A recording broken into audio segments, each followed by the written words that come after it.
Bien-aimés en Christ, je vous salue dans le nom précieux de notre Seigneur Jésus-Christ. Nous continuons notre étude sur les Actes des Apôtres et aujourd'hui, nous voyons le chapitre 9. Nous lisons à partir du verset 1. Cependant, Saul, respirant encore la menace et le meurtre contre les disciples du Seigneur, se rendit chez le souverain sacrificateur et lui demanda des lettres pour les synagogues de Damas, afin qu'il s'y trouvait des partisans de la nouvelle doctrine, hommes ou femmes, il les amenait liés à Jérusalem. Comme il était en chemin et qu'il approchait de Damas, tout à coup, une lumière venant du ciel resplendit autour de lui. Il tomba par terre et il entendit une voix qui lui disait « Saul, Saul, pourquoi me persécutes-tu » Il répondit « Qui es-tu, Seigneur ?»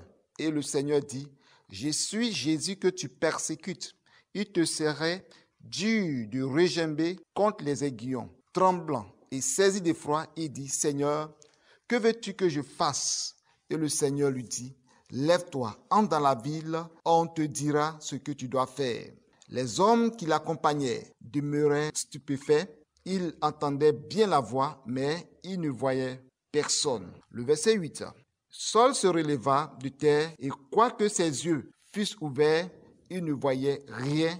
On le prit par la main et on le conduisit à Damas. Il resta 3 jours sans voir et ne mangea ni but. Or, il y avait à Damas un disciple nommé Ananias. Le Seigneur lui dit dans une vision, « Ananias » Il répondit, « Mais voici, Seigneur. » Et le Seigneur lui dit, « Lève-toi, va dans la rue qu'on appelle la droite et cherche dans la maison de Judas un nommé Saul de Tarse, car il prit et il a vu en vision un homme du nom d'Ananias qui entrait et qui lui imposait les mains afin qu'il recouvrât la vue. Ananias répondit, « Seigneur, j'ai appris de plusieurs personnes tous les maux que cet homme a fait à tes saints dans Jérusalem.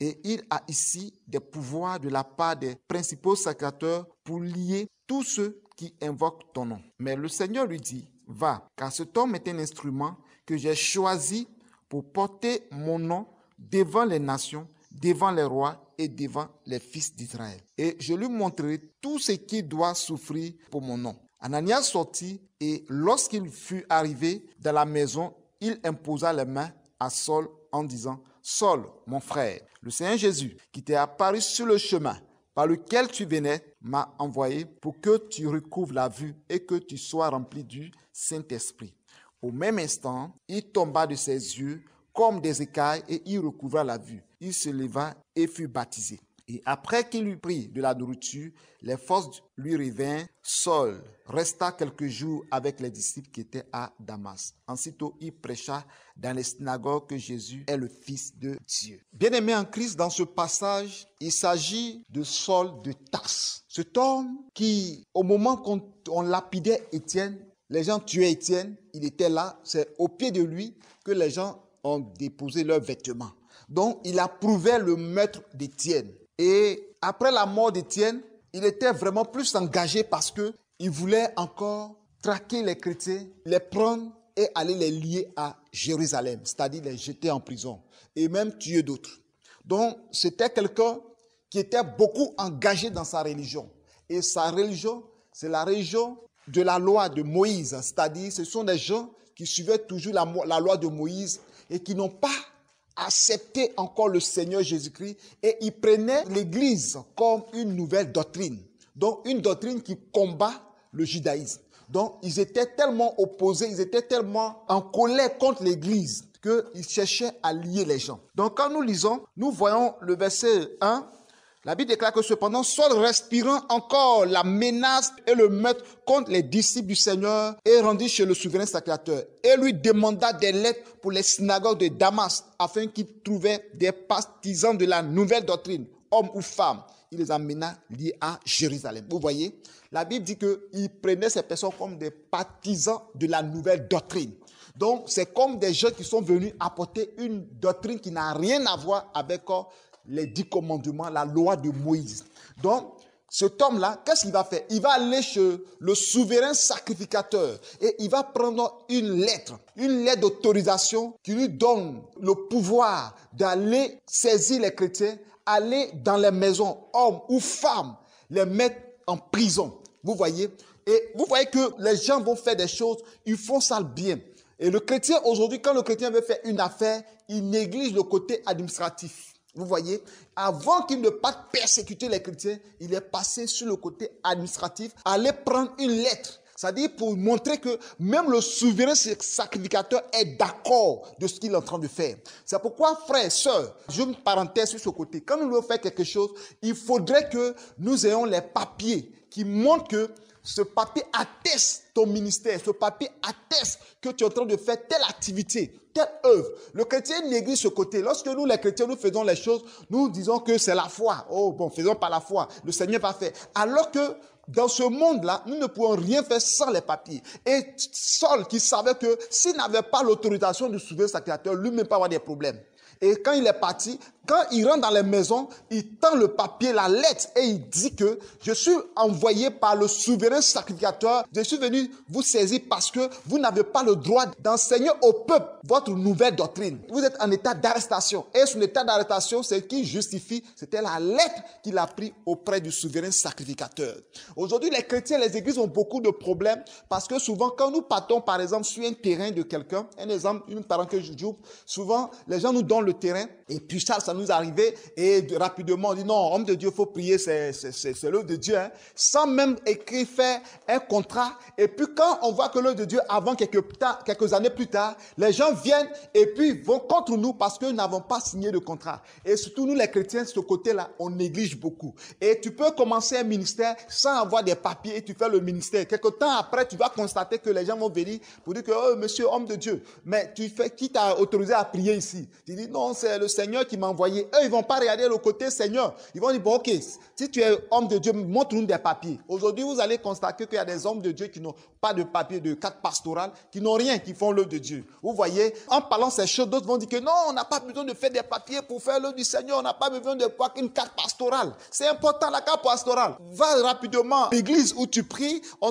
va te délivrer une carte pastorale. Le cachet du leader. Et aussi, lui aussi, puisqu'il y a les papiers administratifs, le récépissé, il y a l'agrément. À partir de là, on peut t'établir une carte pastorale. Donc, il y a les églises qui n'ont aucun papier. Et ils fonctionnent sans avoir de papier. Quand on va dire, oh, le Seigneur, l'apôtre Paul, quand faisant la Bible, on n'a pas vu quelque part où il y avait les papiers. Non, on n'a pas dit ça. Mais vous savez, les apôtres travaillaient. Ils suivaient les ordres de la loi. Ils suivaient tout ce qui est, administratif. Quand vous lisez la Bible, vous allez comprendre que même dans l'Ancien Testament, Néhémie, avant de construire les murailles, il est parti voir le roi et il lui a donné une lettre pour pouvoir construire les murailles. Donc nous, on est là aujourd'hui, on parle tous par la foi. Non, le Seigneur va faire, le Seigneur va faire. Et ce qui fait que souvent, on a des problèmes, on commence l'œuvre et l'œuvre s'écroule, l'œuvre n'avance pas parce qu'on n'a pas des papiers adéquats qui vont nous justifier devant les autorités. Donc c'est une parenthèse que je voulais vous dire, que Paul ne s'est pas levé comme ça pour aller attraper les chrétiens, pour aller lier les chrétiens. Il est parti prendre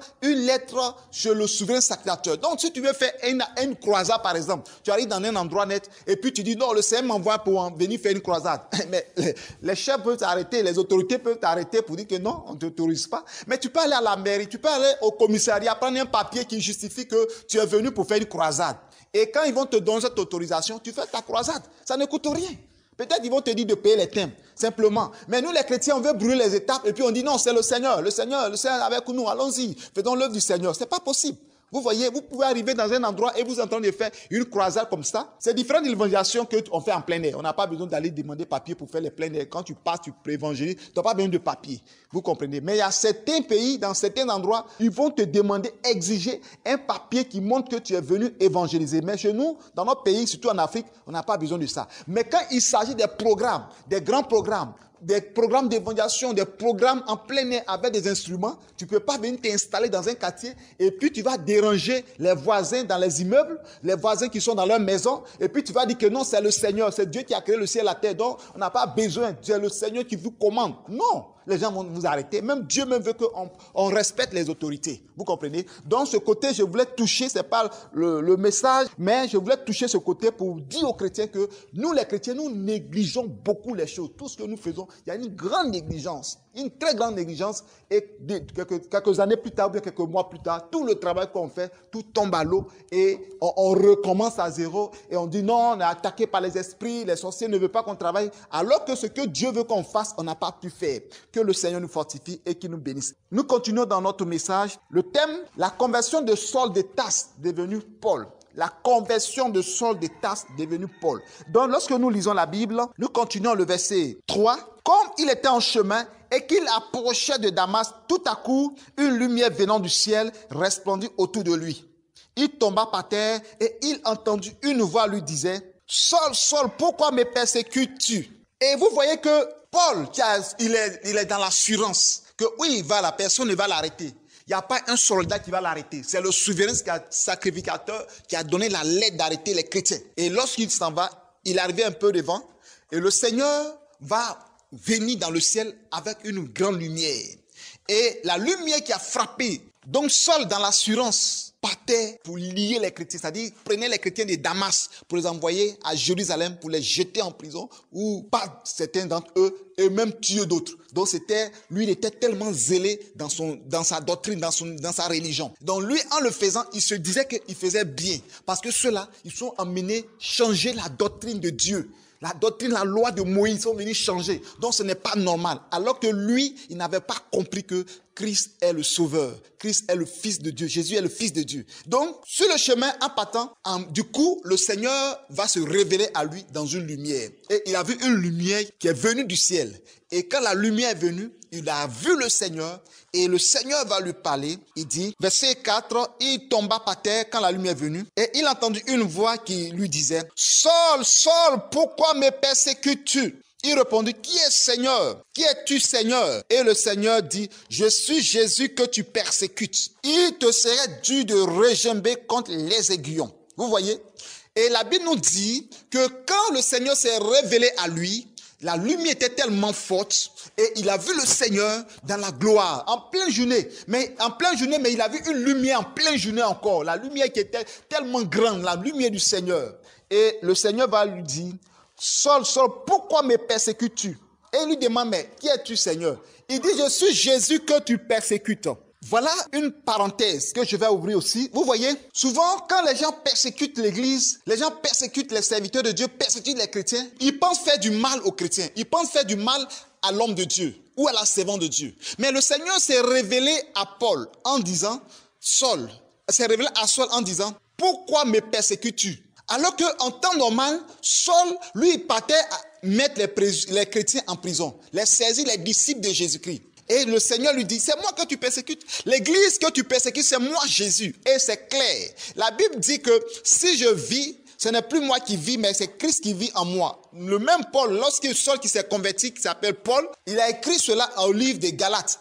Au Galates chapitre 2, verset 20, que si je vis, ce n'est plus moi qui vis, mais c'est Christ qui vit en moi. Et la Bible nous dit encore, le même Paul a dit que nous sommes le temple du Saint-Esprit, vous voyez. Donc, puisque tu persécutes l'église, tu persécutes les chrétiens, le Saint-Esprit vit en nous, vit dans les saints. Et puisque le Saint-Esprit vit en nous et Christ vit en nous, si tu persécutes le chrétien, c'est le Seigneur que tu persécutes. Donc, le mal que tu fais à l'homme de Dieu, le mal que tu fais aux chrétiens, aux chrétiennes, aux enfants de Dieu, au Seigneur que tu fais. Donc, au moment qu'on lapidait Étienne, c'est le Seigneur qu'on lapidait. Au moment qu'on menait les chrétiens dans les prisons, les pierres, on les attachait, on les insultait au Seigneur qu'ils faisaient. Et eux, ils ne savaient pas. Ils pensent faire du mal à quelqu'un. Vous voyez, c'est pourquoi certaines personnes ne savent pas, en persécutant une église, en persécutant souvent les gens sont là, et puis ils persécutent une église comme ça, ils persécutent les pasteurs, ils parlent mal des pasteurs, ils insultent les pasteurs. Si ces pasteurs sont dans la vérité, s'ils ont l'Esprit de Dieu, ce n'est pas au pasteur que tu persécutes, au pasteur que tu insultes, mais c'est au Seigneur. C'est pourquoi le Seigneur même a dit, j'étais en prison, vous ne m'avez pas visité. J'avais faim, vous ne m'avez pas donné à manger. J'étais nu, vous ne m'avez pas vêtu. Et les gens qui étaient de ce côté gauche ont demandé, Seigneur, depuis quand tu étais en prison, on ne t'a pas visité? Depuis quand tu avais faim, on ne t'a pas donné à manger? Ou nu, on ne t'a pas vêtu? Et de même aussi qu'il disait aux gens de sa droite, il dit, j'avais faim, vous m'avez donné à manger. J'étais en prison, vous m'avez visité. J'étais nu, vous m'avez vêtu. Et eux aussi, ils étaient étonnés pour demander, mais depuis quand toi, Seigneur, on t'a vêtu, on t'a donné à manger, on t'a assisté. Il dit, toutefois que vous avez fait à l'un de mes petits, c'est à moi que vous avez fait. Vous comprenez? Donc les gens pensent que en faisant du mal à un chrétien, en faisant du mal à une personne, c'est pourquoi, frère en Christ, toi tu m'écoutes. Si tu as l'habitude de persécuter une soeur en Christ, tu as l'habitude de persécuter un frère, vous êtes là, c'est de critiquer les gens seulement. Un chrétien comme ça, vous le critiquez, vous critiquez le pasteur, vous critiquez la soeur de l'église, vous critiquez la diaconesse, et vous êtes là, au lieu de prier pour lui ou prier pour elle, ce sont des critiques seulement que vous apportez. Et ces critiques-là, c'est au Seigneur que vous faites. C'est au Seigneur que vous critiquez. C'est au Seigneur que vous insultez. C'est au Seigneur que vous vous moquez. Il y a des chrétiens qui se moquent des autres chrétiens. Ton frère en Christ, tu te moques. Ta soeur en Christ, tu te moques. Et quand tu te moques, c'est au Seigneur. Il dit, pourquoi me persécutes-tu? Il n'a pas dit, pourquoi tu persécutes mes disciples, pourquoi tu persécutes mes apôtres que j'ai laissés, qui vont continuer l'œuvre. Mais pourquoi, seul, pourquoi me persécutes? Tu dis, c'est à moi que tu fais. Et si tu fais du mal aux chrétiens, tu fais du mal au Seigneur. Quand tu critiques la sœur, c'est là au Seigneur que tu critiques. Quand tu insultes, quand tu as la haine, quand tu rejettes, quand tu ne veux pas que l'œuvre de Dieu avance, et tu veux bloquer l'œuvre de Dieu, et que tu veux faire tous les moyens pour que l'œuvre de Dieu soit stoppée, tu penses faire du mal au pasteur parce que le pasteur t'énerve, parce que la femme du pasteur t'énerve, parce que les frères t'énervent. Toutes ces choses-là, c'est à Christ que tu le fais. Donc nous continuons au verset 6. Mais avant le verset 6, le Seigneur dit quoi? Il te serait difficile de régimber contre les aiguillons. Régimber, ça veut dire résister. Les aiguillons, c'est quoi? Ce sont des flèches pointues. C'est les choses comme les dards des abeilles. On parle de l'aiguillon de la mort. Donc ce que tu es en train de faire, tu vas payer cher. Et vous voyez, quand vous lisez la Bible, vous avez vu que Paul était converti. Mais tout ce que Paul a fait, tout cela lui est arrivé. C'est la loi de la sémence. Paul, lorsqu'on lapidait Étienne, il était là. Il était content. Il a été lapidé. Il jetait les gens en prison. Il a été lui aussi jeté en prison. Ça, c'est la loi de la sémence. Ça n'a rien à voir avec la rédemption. Lorsque tu fais du mal, tu vas payer. Et la Bible même a parlé de ça. Jésus même a dit que cet homme-là, je l'ai choisi, il va souffrir pour mon œuvre. C'est-à-dire quelqu'un qu'on t'appelle au ministère, on dit tu vas souffrir. Il lui-même te dit ça. Donc ce que tu as fait là, tu vas payer. Donc bien aimé, dans le ministère, il ne faudrait pas faire du mal à ton prochain. Il ne faudrait pas faire du mal à ton prochain. Parce que tu fais, ça va te rattraper dans le ministère. Quel que soit le temps que ça va prendre, cela va te rattraper. Vous voyez, il y a des personnes aujourd'hui qui tendent des pièges à d'autres personnes, à d'autres serviteurs de Dieu. Il y a des hommes de Dieu aujourd'hui qui ont été mis en prison à cause d'autres serviteurs de Dieu. Ils sont cachés derrière les autorités et ils ont tendu des pièges et l'homme de Dieu se retrouve en prison. Il se réjouit pour ça parce que l'homme de Dieu, il est jaloux, il n'aime pas que son œuvre avance et toutes ces choses-là, il ne sait pas que c'est au Seigneur qu'ils sont en train de faire. Vous comprenez? On a entendu des témoins des hommes de Dieu empoisonnés. Lorsque nous prenons le chantre Alain Moloto, lorsque on a entendu, il a été empoisonné 3-4 fois. J'ai entendu le témoignage de notre frère, pasteur Jonas, qui a été empoisonné plusieurs fois. Et généralement, ce sont des chrétiens qui font des choses comme ça. Mais c'est à Christ que vous faites. C'est au Seigneur que vous faites. Comment vous pouvez empoisonner vos frères? Parce que c'est la jalousie, c'est la haine. Vous ne voulez pas leur bien. Quand ils avancent, ça vous fait mal. Vous voulez détruire. D'autres même vont aller dire à certains fidèles, quittez l'église. Quand certains pasteurs vont quitter l'église, ils vont se mettre, ils disent, quittez là-bas. Ce n'est pas bon. Ne le suivez pas. Rien que détruire l'œuvre du Seigneur. Tu es un agent du diable et tu es en train d'aller contre Jésus. C'est pourquoi beaucoup de chrétiens seront surpris de se retrouver en enfer. Beaucoup de chrétiens seront surpris de se retrouver devant le tribunal de Dieu avec des jugements sévères à leur égard. Des personnes qui vont partir au ciel, arriver au ciel, vont perdre beaucoup de récompenses, beaucoup de rémunérations. Ce qu'ils doivent avoir dans le ciel, ils vont perdre ça parce qu'ils ont fait du mal à Christ. Mais à la dernière minute, se sont repentis. Mais quand ils vont rentrer au ciel, à cause de leurs œuvres, ils n'auront pas assez de récompenses dans le royaume des cieux. Parce que c'est au Seigneur que vous faites ces choses. Pourquoi? On se lève contre l'église, on se lève contre le ministère. Aujourd'hui, il y a trop de choses qui se passent. Il y a des personnes qui attaquent d'autres églises. Il y a des personnes qui tendent des pièges aux pasteurs en envoyant leur fils spirituel pour dire que va avec ce pasteur-là et va coucher avec ce pasteur. Et ils mettent des caméras de surveillance. Ils mettent aussi des portables pour surveiller. Pourtant, tu mets le pasteur dans un piège. Et lorsque ce pasteur va coucher ou va avoir des attouchements avec la sœur, ils vont prendre la photo, ils vont brandir la vidéo sur l'internet pour détruire le ministère de cet homme de Dieu. Voici le travail que les gens faisaient. Ça, c'est les gens qui vont contre la doctrine de Christ. Ils prennent ça comme une nouvelle doctrine. Pourquoi? Parce que pour eux, leur ministère est menacé. Pour eux, l'homme de Dieu est en train d'avancer. Pour eux, l'homme de Dieu est quelqu'un qui n'est pas bien. C'est-à-dire, ils ont leur argument. jugement, au lieu de prier pour lui, au lieu d'aller de l'avant dans le jeûne et la prière, ils cherchent à le détruire, ils cherchent à le menacer. Mais un jour, le Seigneur leur dira, ce n'est pas sur cette terre, mais devant le trône du jugement, il leur dira que tu as détruit mon église, tu as renversé des armes, tu as chassé des fidèles dans ma maison, tu m'as chassé de ma maison, tu m'as repoussé, tu m'as humilié, tu m'as empoisonné. Ça dit, Seigneur, quand je t'ai empoisonné, quand j'ai fait ceci, quand j'ai détruit ton église, il dit, toutefois que tu viens dans telle église, dans tel endroit, en telle date, en tel lieu,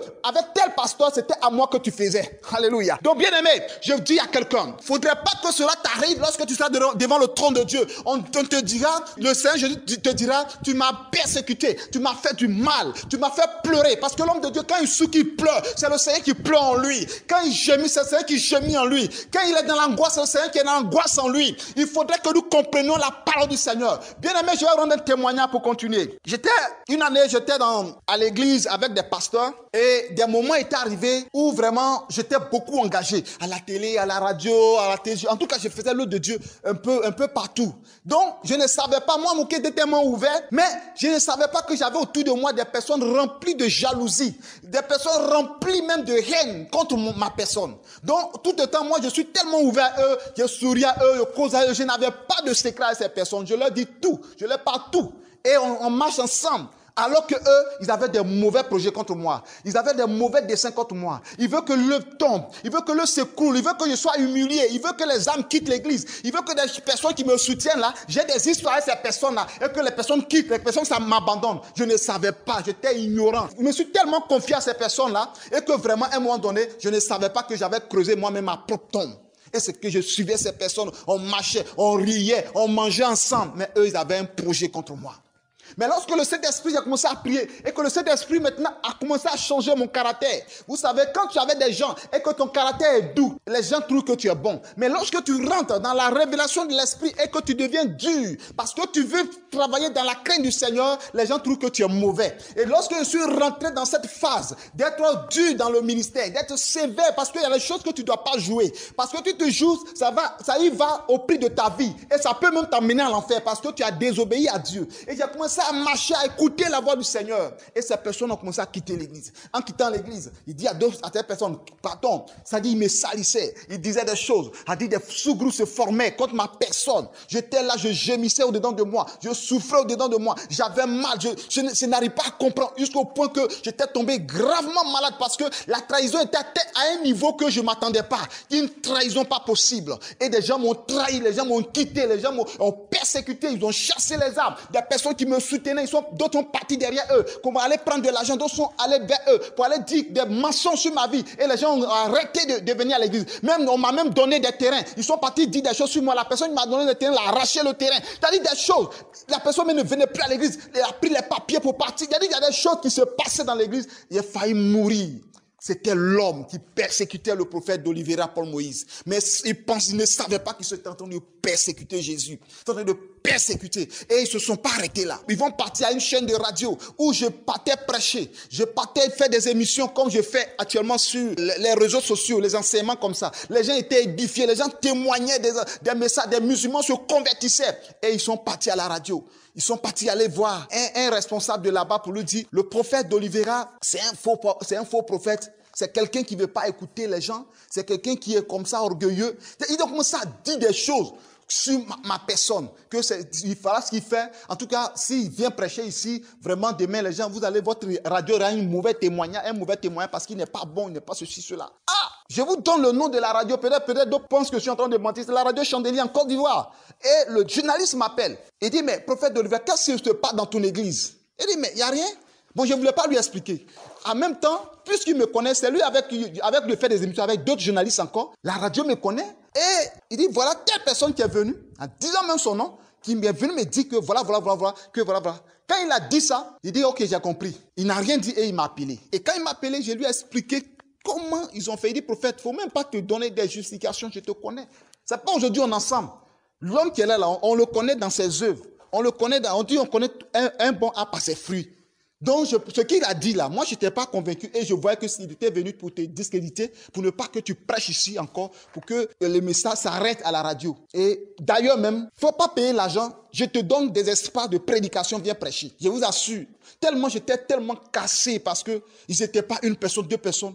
Ils étaient au nom plus de 4 à 5 pasteurs qui étaient dans un commun accord, puisque tu étais le leader. Un commun accord. Ils se sont mis ensemble. J'étais tellement cassé que je suis parti prêcher 2 fois, 3 fois. Je n'ai même pas fait 3 mois même. J'étais cassé, j'ai arrêté l'émission. Et je partais prêcher gratuitement. Vous voyez, les gens sont là pour détruire. Les gens sont là pour renverser. Ils veulent entendre que ce que tu as fait là, c'est gâté. Tu veux entendre que ce que tu as fait là, c'est renversé. Et ça fait leur joie. Ce sont les filles du diable qui attaquent les véritables serviteurs de Dieu. Qui attaquent les vrais pasteurs. Comme pendant la guerre en Côte d'Ivoire, il y a eu des pasteurs qui sont partis dans la cour de certains, qui ont montré aux rebelles, des serviteurs de Dieu pour dire que lui là, c'est un protant, pour qu'on puisse les saisir et ils ont tué d'autres, ils ont mis d'autres en prison. D'autres sont partis en exil aujourd'hui. Aujourd'hui, il y a des pasteurs qui sont en exil, d'autres sont au Ghana, d'autres sont dans les pays, un peu partout dans le monde. Ils sont dispersés, ils ont laissé leur assemblée. Ils sont venus voler, piller l'église. Et qui était à la base? Ce sont des pasteurs. C'est un pasteur qui était à la base, qui partait montrer la cour des pasteurs tués, des pasteurs, les femmes des pasteurs violées par des rebelles. Vous voyez, c'est ça le Seigneur a dit à Paul, c'est à moi que tu persécutes.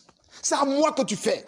Et ces pasteurs sont 10 ans pasteurs aujourd'hui, ils disent qu'ils sont à l'aise. Aujourd'hui, l'église prospère parce que c'est eux qui sont là en Côte d'Ivoire. Et qui sont là parce qu'on les voit partout. Parce que ceux qui les dérangeaient, parce qu'ils prêchaient la vérité, ceux qui les dérangeaient, ils ont pris la guerre pour te voiler. Et ces pasteurs sont partis en exil. Mais ce n'est pas à eux qu'ils ont fait. C'est au Seigneur Jésus de Nazareth. Ces pasteurs sont aujourd'hui dans d'autres pays, ils sont en train de prêcher, l'évangile continue. Dans d'autres pays, le Seigneur est en train de se glorifier. Vous comprenez? Donc, le Seigneur Jésus veut parler à quelqu'un. Vous qui m'écoutez, mon frère, ma soeur, toi qui m'écoutes, je ne suis pas encore arrivé loin dans ce message. Mais le Seigneur dit d'arrêter de le persécuter.